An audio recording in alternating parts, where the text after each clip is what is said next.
ہم مسلمان صرف وراثتاً ہیں، صرف نسلاً ہیں۔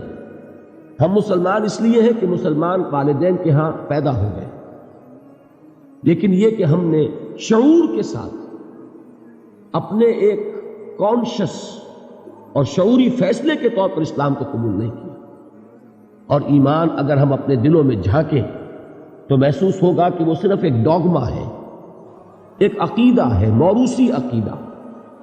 اس ایمان کی ریئلائزیشن، اس کا شعور، وہ در حقیقت ہمیں حاصل نہیں ہے، جس کا نام یقین کہا جائے گا، جس کو علامہ اقبال نے کہا ہے کہ یقین پیدا کرے ناداں، یقین سے ہاتھ آتی ہے وہ درویشی کہ جس کے سامنے جھکتی ہے فقوری۔ وہ یقین جب تک نہ ہو اس وقت تک اسلام پر عمل نہیں ہو سکتا۔ تو میں اس نتیجے پر پہنچا کہ محض اس نعرے کی بنیاد پر کہ ہم مسلمان ہیں، پاکستان میں اگر 95%، 96% لوگ مسلمان ہیں تو یہاں اسلام آنا چاہیے۔ یہ دلیل تو صحیح ہے، لیکن اس دلیل سے اسلام آئے گا کبھی نہیں۔ اس کے لیے دو چیزوں کی ضرورت ہے۔ پہلی چیز یہ کہ خاص طور پر جو پڑھا لکھا طبقہ، اور پڑھے لکھے سے میری مراد ہے جدید تعلیم یافتہ طبقہ، اس لیے کہ ہمارے ہاں تعلیم کے دو نظام چل رہے ہیں۔ ایک قدیم ہمارا دینی نظام تعلیم ہے، ایک تو اس سے لوگ فارغ التحصیل ہوتے ہیں، وہ بھی پڑھے لکھے ہیں یقیناً، اور دوسرے نظام کے مقابلے میں زیادہ پڑھے لکھے ہیں۔ لیکن میں جس طبقے کا ذکر کر رہا ہوں کہ معاشرے میں جس کو کہ اصل فیصلہ کن حیثیت حاصل ہو چکی ہے، وہ تو جدید تعلیم یافتہ طبقہ ہے، اس لیے کہ پورے ملک کی باغڈور اس کے ہاتھ میں ہے۔ اس جدید تعلیم یافتہ طبقے کے اندر تجدید ایمان کو اثر نو مستحکم کرنے کی ایک تحریک برپاتی ہے۔ پہلے تو یہ چیز جو ہے وہ ضروری ہے، اس لیے کہ بہت صحیح کہا جس نے کہا کہ گلا تو گھونٹ دیا اہل مدرسہ نے تیرا، کہاں سے آئے صدا لا الہ الا اللہ۔ ہم نے برٹرینڈ رسل کو پڑھا ہے، ہم نے ڈاروین کو پڑھا ہے، ہم نے فرائڈ کو پڑھا ہے، ہم نے مارکس کو پڑھا ہے، تو ایمان کہاں سے آ جائے؟ ان نظریات نے ہمارے ذہنوں میں تصادم پیدا کیا ہوا، کانفلکٹ ہے، تضادات ہے، ہم کچھ مانتے کچھ اور ہیں، کرتے کچھ اور ہیں۔ اس کی وجہ یہی ہے کہ وہ ایمان کی حقیقت ہمیں حاصل نہیں۔ اس کے لیے خصوصاً جدید تعلیم یافتہ طبقے میں تجدید ایمان کی ایک تحریک۔ اب ظاہر بات ہے کہ تجدید ایمان کے لیے ہمارے پاس سورس کیا ہے، ایمان کہاں سے ملے گا؟ میں تفصیل کے ساتھ بھی انشاءاللہ ان ایام میں کسی موقع پر عرض کروں گا، اس وقت اجمالاً صرف کیونکہ عرض کر رہا ہوں۔ تو میں جس نتیجے پر پہنچا وہ یہ کہ منبع ایمان اور سرچشمہ یقین قرآن حکیم۔ مولانا ظفر علی خان کا بڑا پیارا شعر ہے، سادہ سا شعر ہے، لیکن بڑی عظیم حقیقت کو لیے ہوئے کہ وہ جنس نہیں ایمان جسے لے آئیں دکان فلسفہ سے، ڈھونڈے سے ملے گی عاقل کو یہ قرآن کے سیپار۔ قرآن وہ نور ہے کہ جو اندھیروں سے نکال کر روشنی میں لاتا ہے۔ اندھیرے کون سے ہیں؟ کفر کا اندھیرا، شرک کا اندھیرا، الحاد کا اندھیرا، مادہ پرستی کا اندھیرا، یہ تمام اندھیرے ہیں۔ سورہ حدید میں فرمایا گیا هو الذی ينزل على عبده آیات بینات لیخرجکم من الظلمات الى النور وان اللہ بکم لرؤوف رحیم۔ وہی ہے اللہ جو اپنے بندے پر صلی اللہ علیہ وسلم یہ آیات بینات نازل فرما رہا ہے تاکہ وہ ان کے ذریعے سے تمہیں اندھیروں سے نکال کر روشنی میں لائے۔ تو یہ جو ظلمات ہیں، کفر اور شرک اور الحاد اور مادہ پرستی، ان کے اندھیروں سے نکالنے والی کوئی چیز ہے تو وہ قرآن مجید کا نور۔ تو پہلا فیصلہ میرا یہ ہوا کہ مجھے اپنی توانائیاں، اپنی قوتیں، اپنی صلاحیتیں جو بھی اللہ نے عطا فرمائی ہیں، ظاہر بات ہے لا یکلف اللہ نفسا الا وسعها، اللہ تعالیٰ نے ہر انسان کو جو بھی صلاحیتیں اسے عطا فرمائی ہیں اسی کے مطابق مکلف ٹھہرایا۔ جس میں جتنی استعداد ہے اتنا ہی وہ ذمہ دار ہے، اتنا ہی جواب دہ ہوگا۔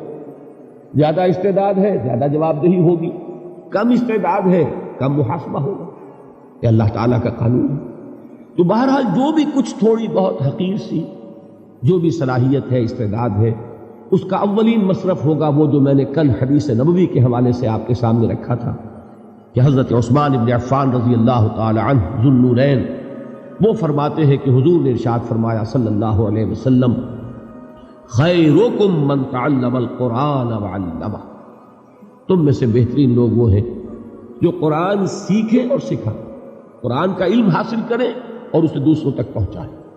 تو پہلی بات میں نے یہ طے کی، کون شخص چاہے گا کہ وہ اچھے سے اچھے کیریئر کو اڈاپٹ نہ کرے؟ ہر شخص یہی چاہتا ہے بہتر سے بہتر کیریئر اسے ملے۔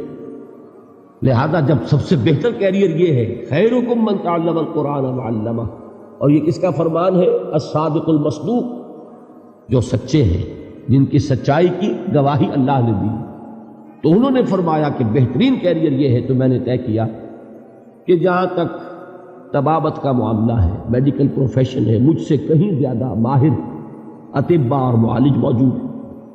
یہ کام ایسا نہیں ہے کہ اس کی کوئی کمی واقع ہو جائے گی اگر میں نے اپنی توانائیوں میں، اب میں نے اللہ کی اس کتاب کے لیے وقت نکالنا شروع کر دیا۔ تو بہتر سے بہتر معالجین موجود ہیں، مجھ سے بہت بہتر، بہت اعلیٰ کوالیفائڈ لوگ۔ لیکن واقعہ یہ ہے کہ اس دور میں ایک خلیج جو پیدا ہو چکی ہے ہمارے معاشرے میں، کہ ایک طرف رجال دین ہے جو دینی درسگاہوں سے پڑھ کر نکلتے ہیں، ایک طرف جدید یونیورسٹیوں سے اور کالجز سے پڑھ کر لوگ نکلتے ہیں، ان دونوں کے مابین کمیونیکیشن نہیں ہے۔ علماء علم کے پہاڑ ہیں، لیکن جدید تعلیم یافتہ لوگوں سے ان کے ذہنی سطح پر گفتگو نہیں کر سکتے۔ وہ اپنی اصطلاحات میں کلام کرتے ہیں، اور وہ اصطلاحات جو ہے جدید تعلیم یافتہ لوگوں کے چونکہ علم میں نہیں ہے، لہذا ان تک وہ بات پہنچتی ہے۔ میں ایک مثال دیا کرتا ہوں کہ جیسے تربیلا ڈیم ہے، منگلا ڈیم ہے، کتنا پانی ہے، لیکن وہ پانی بیکار ہے جب تک کہ وہ ڈسٹریبیوشن چینل جو ہے پانی کی تقسیم کے لیے نہروں کا جو نظام ہے، جب تک کہ وہ نہروں سے ہو کر، راجباہوں سے ہو کر زمین پر پانی نہیں پہنچے گا، تربیلا ڈیم میں کھڑا ہوا وہ پانی کو فائدہ نہیں پہنچائے گا۔ تو اس وقت صورت یہ ہو چکی ہے کہ علماء کرام علم کے ڈیم ہیں، بہت بڑے بڑے ڈیم، ان کے پاس وہ تمام علوم موجود ہیں، کتاب اللہ، سنت رسول، اور پھر ہماری فقہ، اس کا سارا علم موجود ہے، لیکن وہ جو ڈسٹریبیوشن چینلز کا کام ہے وہ نہیں ہو پا رہا، ایک گیپ آف کمیونیکیشن ہے۔ تو اگر اللہ تعالیٰ نے مجھے کوئی صلاحیت ایسی عطا فرمائی ہے، چونکہ میں ان میں سے ہوں، جدید تعلیم یافتہ ماحول سے نکلا ہوں، میں ان کی اصطلاحات سے واقف ہوں، میں ان کے ذہنی اشکالات سے واقف ہوں، میں جانتا ہوں ان کا ذہن کہاں رکتا ہے، کس بات کا جواب چاہتا ہے، کس مسئلے کا حل چاہتا ہے۔ اس مسئلے کا جواب اگر ایک فتوے کی شکل میں دیا جائے وہ قابل قبول نہیں ہوگا جب تک کہ وہ سمجھایا نہ جائے، ان کی بولی میں، ان کی زبان میں، ان کی ٹرمینالوجی میں، ان کی اصطلاحات میں جب تک بات نہیں کی جائے گی، ابلاغ کا حق ادا نہیں ہوگا۔ اور یہ اللہ نے اگر مجھے صلاحیت عطا فرمائی ہے کہ یہ کام میں کر سکتا ہوں، تو ہر چیز کو تج کر مجھے اسی کام میں لگ جانا۔ دوسری بات جو مجھے ضروری محسوس ہوئی وہ یہ کہ ہمارے ہاں جو لوگ دیندار ہیں، ان لوگوں میں بھی ایک بہت بڑی کمی ہے، وہ یہ کہ فرائض دینی کا ایک جامع تصور ان کے سامنے نہیں۔ وہ یہ جانتے ہیں کہ نماز فرض ہے، 5 وقتہ نماز ادا کرتے ہیں، وہ جانتے ہیں کہ رمضان کے روزے فرض ہیں، وہ جون کے روزے ہو، جولائی کے روزے وہ رکھیں گے، وہ جانتے ہیں کہ زکوٰۃ فرض ہے، وہ ادا کریں گے، لیکن اس سے آگے تصور کہ دین یہ چاہتا ہے کہ اسے غالب کیا جائے، اسے قائم کیا جائے، اسے نافذ کیا جائے، اسے ایک نظام زندگی کی حیثیت سے بالفعل برپا کیا جائے۔ دین اپنا غلبہ چاہتا ہے، دین صرف عبادات پر قانے ہونے کے لیے تیار نہیں ہے کہ مسجد میں تو اللہ تعالیٰ کو مان لیا جائے کہ سب سے بڑی قوت وہ ہے، لیکن پارلیمنٹ میں اس کو داخل بھی نہ ہونے دیا جائے۔ یہاں اللہ کی بات نہیں چلے گی، یہاں رسول کی بات نہیں چلے گی۔ یہ بات اگر ہے تو اس کا مطلب یہ کہ ہم نے دین کا ایک بڑا محدود سا تصور اپنے سامنے رکھا۔